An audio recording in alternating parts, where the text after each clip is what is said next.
In the name of Allah Almighty, who is the most beneficent and most merciful. Assalamu alaikum dear students. As you know, we have started grammar और intermediate part 2 और part 1। मैं आपको reminder एक देता जाऊं कि ये दोनों क्लासेस के लिए लेक्चर है और पार्ट 2 वालों के लिए ये दूसरा है बेटा, सेकंड है, और पार्ट 1 के लिए ये 10th लेक्चर है। तो यहाँ पर आप इसमें हमने बात छोड़ी थी जो पार्ट्स स्टेजेस को डिस्कस किया था। There are 7 stages to achieve. So we are going to start with the first one. इस ग्रामर की डेफिनेशन को मैं रिपीट करता जाऊँ। सच अ सेट या ग्रुप और कॉम्बिनेशन ऑफ ब्लेंड और amalgamation of rules and regulation which helps or guides us to make a correct sentence. So the focus was on sentence. Then I talked about English hierarchy, right? Hierarchy. Yani grading, darja bandi, steps to learn English. So we have discussed there are 7 steps: alphabet, word, phrase, sentence, clause, paragraph and discourse. So we are going to start with first one, alphabet. Definition क्या है, होते क्या alphabet और letters of alphabet, अगर आपने plural sense देनी है तो, नहीं तो already वो plural है। I have explained that. अब इसकी definition पे ज़रा गौर करें। These are merely, यानी महज, only या just, ये इसके synonyms हैं। ये महज डिफरेंट साउंड पैटर्न्स, मुख्तलिफ आवाज़ों के नमूने हैं, मुख्तलिफ आवाज़ों के नमूने या सैंपल हैं, डिफरेंट साउंड्स हैं, एंड आर कंप्लीटली और absolutely meaningless in their true sense. मतलब इसमें से कोई भी लेटर उठा ले, अगर ई को ले ले तो क्या मतलब है इसका, एक साउंड है बस। ही को ले ले क्या मतलब है इसका, छे को ले ले तो क्या मतलब है इसका, द मीनिंगलेस। ये महज साउंड पैटर्न्स है। क्लियर बेटा? आसानी की बातों को पूछ लेता है कि व्हाट इज मेंट और how would you define alphabet, तो क्या कहेंगे आप? इंग्लिश में कुछ यूँ कहेंगे, these are only sound patterns, different sound patterns and they don't have any meaning, they are completely meaningless. या ये मुख्तलिफ आवाज़ें हैं, उनके डिफरेंट साउंड पैटर्न्स हैं, उर्दू इंग्लिश मिक्स करते हुए। ये ना मुख्तलिफ साउंड, डिफरेंट साउंड पैटर्न्स हैं और इनफैक्ट ये मीनिंगलेस होते। अगर इनकी सेंस देखेंगे तो कोई मीनिंग नहीं निकलता।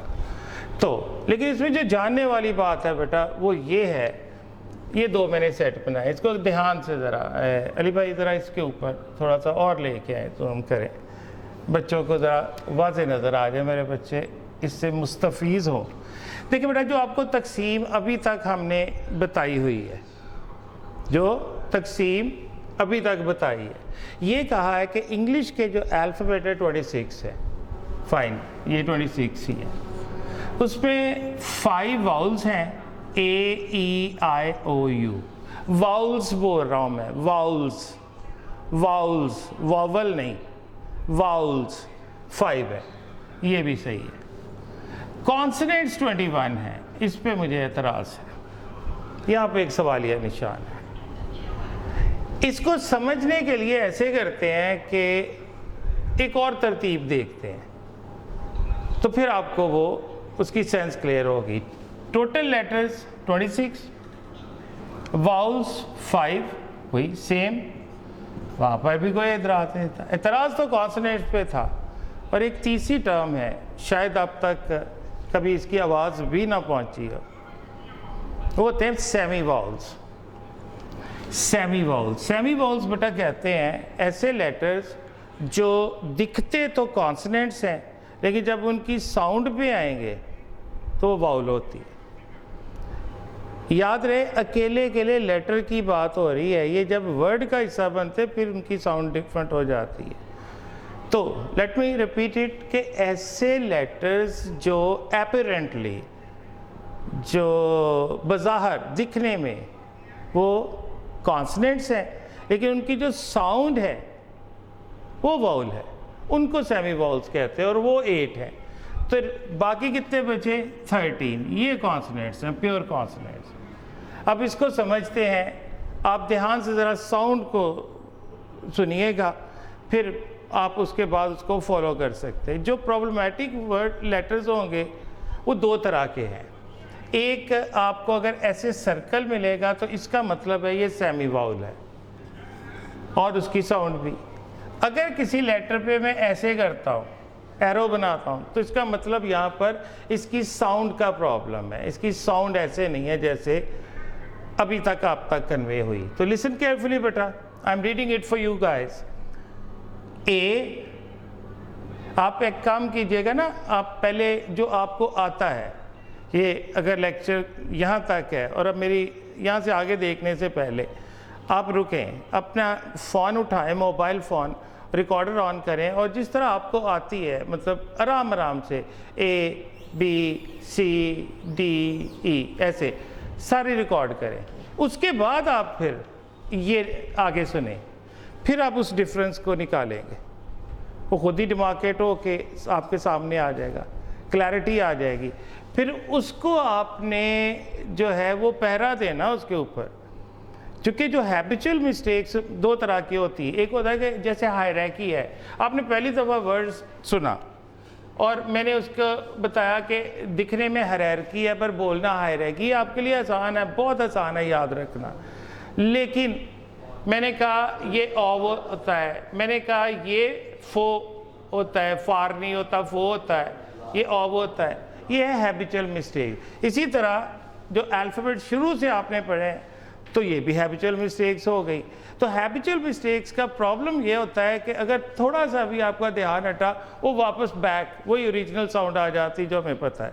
इसलिए इसकी कंसिस्टेंट प्रैक्टिसेस मेडिटेट करके करेंगे, at least thrice a day, a closed I, 10 times in 1 attempt, 3 दफ़ा कम से कम दिन में, तो हार्डली आपके 2 मिनट्स भी नहीं लगेंगे। 10 टाइम्स आपने मॉर्निंग में 10, आफ्टरनून 10, इवनिंग या लेट इवनिंग में जाके आप कर सकते हैं। बट उसको कंसिस्टेंटली करना है और जहन में रखना है, क्योंकि अब चेंज बड़ी आने वाली। फिर हम देखेंगे टोटल कितने लेटर्स हैं जिसके अंदर प्रॉब्लम आ रही है।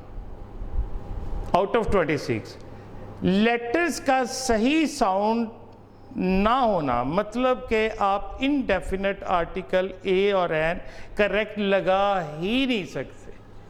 वो मैं इसके साथ एग्जांपल्स के साथ इसको बताता हूँ। तो लिसन केयरफुली बेटा please. A B C D E यहाँ तक सेम आ रही है, यहाँ से आके शुरू होगा। एफ, नो एफ, एफ ऐसे लिखते हैं ना उर्दू में, आ की साउंड देता है ये सेमी वाउल है। एफ बोलना है, एफ एफ एफ एफ। ये थोड़ा स्ट्रेस के साथ जी जी जी। ये अगेन सेमी वाउल आ गया। ये देखें फिर आ की साउंड है, H H H, not I, like this, I। ये वाले इस जैसे झूमर या झनकार की साउंड होती, छे छे, झैम्बुलान, छम, जैम्बू, छे की साउंड देगा। Look at this, again sound problem, not K, is K, like this। Imran Khan, Karachi, Kolkata, खे की साउंड देगा ये। Again it's semi vowel. Look at this, L, ऐसे देखते हैं ना आप उर्दू में, ऐसे लिखते हो ना, एल एल बी, तो बोलना भी फिर इसको ऐसे ही है, L L L. Again M M M, N, ये सारे सेमी वाउल्स आ रहे हैं। यहाँ पर वोकल से वॉइस निकालनी, यहां से वोकल से ओ ओ ओ, ये गले से आवाज आए, ये नाक से नहीं, ये वोकल्स का यूज करना है। ओ ओ ओ। नेक्स्ट बेटा, अगेन साउंड प्रॉब्लम, ये फुफ्फो वाला फे, ये फुफ्फो वाला, फुफ्फो में 2 दफा फे पे कह लेते, यहाँ 1 दफा कहते हो शर्मा जाते हैं। इस फे, power, Pakistan, permanent, project, priority, फे। Next one, another, it's a bigger mistake. इसको 2 तरह से, एक ये ऐसे जेर और ऊपर यहाँ शद, तो खे की साउंड देगा और ये शद है स्ट्रेस लेगा। इसको ऐसे बोलेंगे Q Q Q Q. Next, another semi vowel like this, R R, R, or another semivowel, as,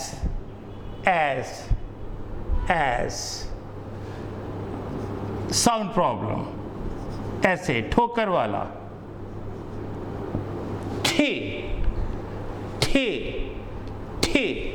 like temperature, target, total, team, T. Again sound problem, ये वाला हो या ये तुम वाला हो, प्रोनाउन हो, इसकी सेम साउंड आएगी, थोड़ा स्ट्रेस के साथ। यू नहीं, यू से आया, यू, दोनों की सेम साउंड है। You you you. Oh it's very funny. अच्छा, ये वाला हो या ये प्रोनाउन फर्स्ट पर्सन प्लूरल वाला हो, दोनों को एक ही साउंड है, वी वी वी। देखिए, आपने नहीं करना, आपने सिर्फ साउंड पे अपनी फोकस रखनी। जब आपके अपर टीथ आपके लोअर लिप पे नेचुरली फॉल करेंगे तो ये वॉइस आएगी, अदरवाइज ये करेक्ट वॉइस आ ही नहीं सकती। लिटमस टेस्ट है ना इसका कि whether I am uttering this letter correct और इनकरेक्ट। सो आपके लिए लिटमस टेस्ट रख दिया गया कि आपके अपर टीथ लोअर लिप पे आएंगे। लुक एट मी ऐसे, ये देखें, वी वी वी, इसके बगैर साउंड नहीं आएगी। Next one, another, it's somewhat difficult to handle but not very difficult, just a simple difficult.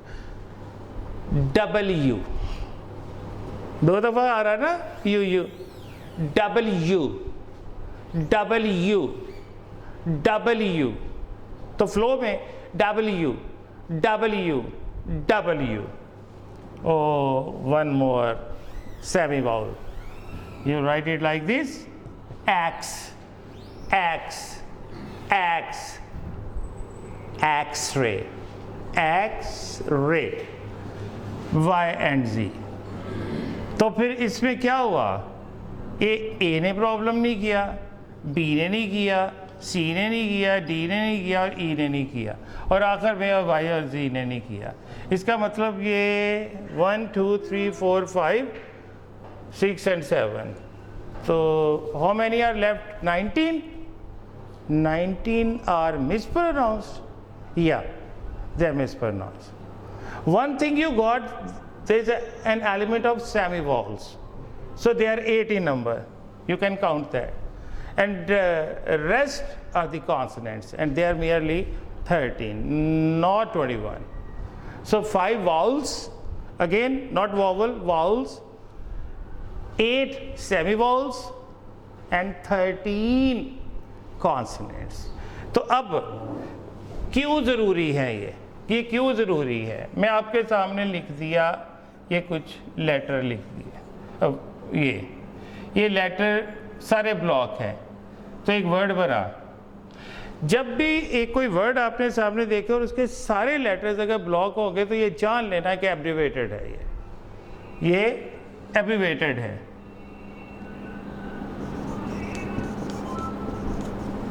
ऐसे कर ले, ये कर लें,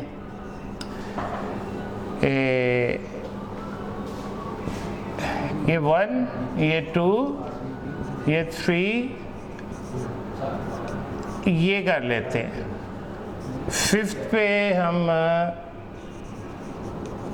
ये कर लेते हैं। 6 पे हम ये कर लेते हैं।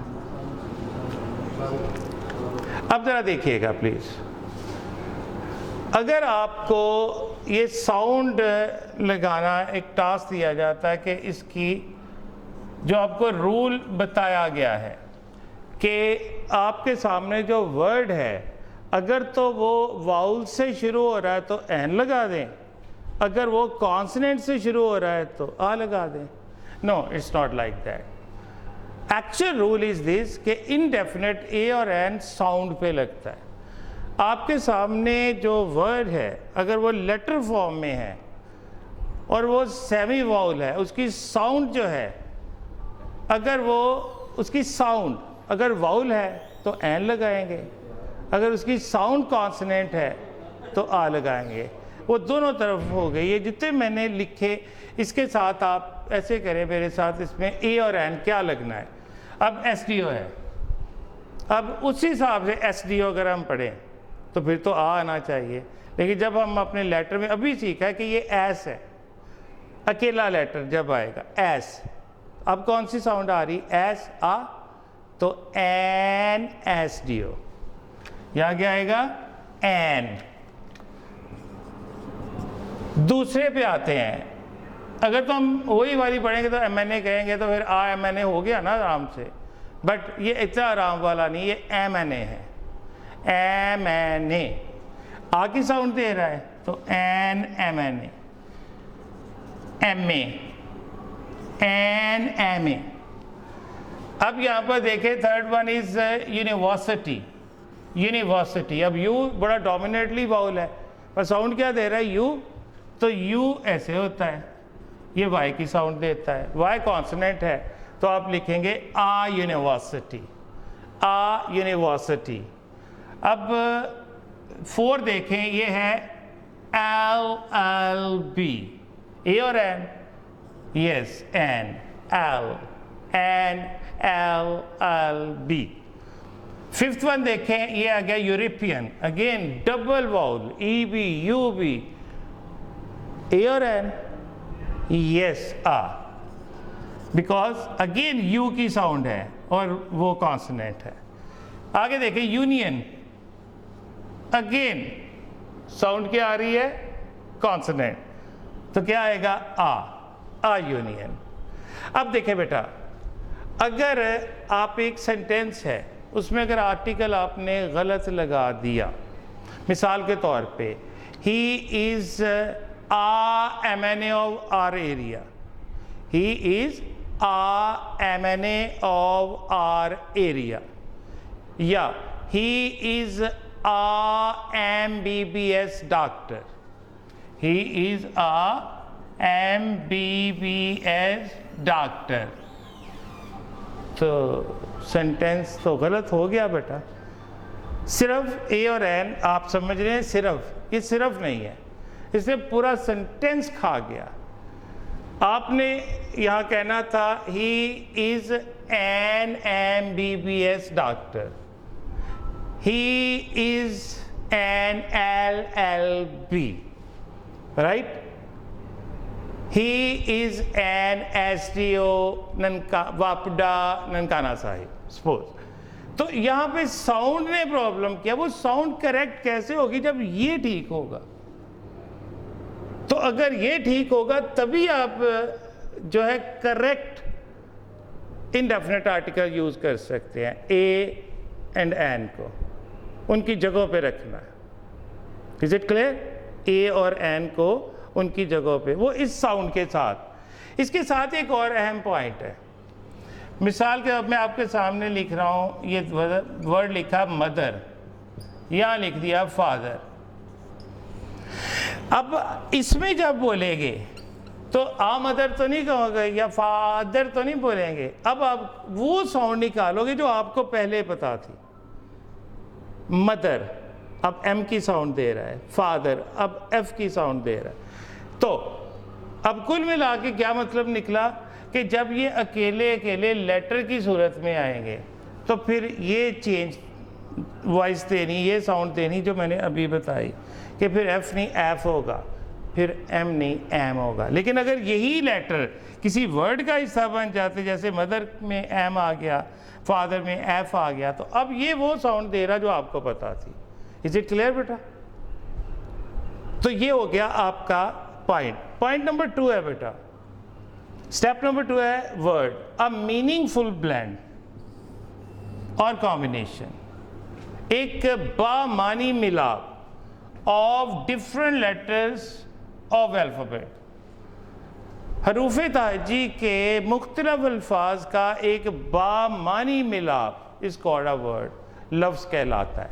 मिसाल के तौर पे ये देखें, O R M O, letter तो सारे ठीक है, तो कुल मिला के मतलब क्या दिया इसने? ज़ीरो। इसको चेंज किया तो ये आ गया, इसको अरेंज किया मीनिंगफुल वे में तो रूम बना। अब मीनिंग आ गया हमारे सामने, अब मीनिंगफुल ब्लेंड, अब मीनिंगफुल अमेलगमेशन, अब मीनिंगफुल कॉम्बिनेशन। आगे देखें, L G C L O ई जी, सारे लेटर्स ठीक है, मीनिंग ज़ीरो। अब लिखा है कॉलेज, अब मीनिंग क्लियर हो गया। एन पी ई, तीनों लेटर्स ठीक है बट नो मीनिंग। रीअरेंज किया तो पेन, कलम आ गया। तो ये है लफ्ज़। अभी तक मैंने बताया दो, एक मैंने आपको ये लॉन्गर वन, अल्फ़ाबेट या लेटर्स ऑफ अल्फ़ाबेट, इसकी करेक्ट साउंड और इसकी डेफिनेशन और इसकी अफादियत और इसकी जो मिस्टेक्स इसकी वजह से होती है, और वो मिस्टेक आपका पूरा सेंटेंस खा जाती है। तो उसको लगाने के लिए इस साउंड के ऊपर मास्टरी अचीव करना होगी। बार बार सुने उसको, जैसे मैंने बोला है, तो फिर प्रैक्टिस करते रहेंगे तो आएगा। और meaningful combination of different letters of alphabet is called word. मिलते हैं इंशाल्लाह नेक्स्ट लेक्चर में, जिसमें हम आगे वाले जो है वो स्टेप्स डिस्कस करेंगे। And I hope you would be enjoying that. Stay blessed बेटा, अल्लाह हाफिज़।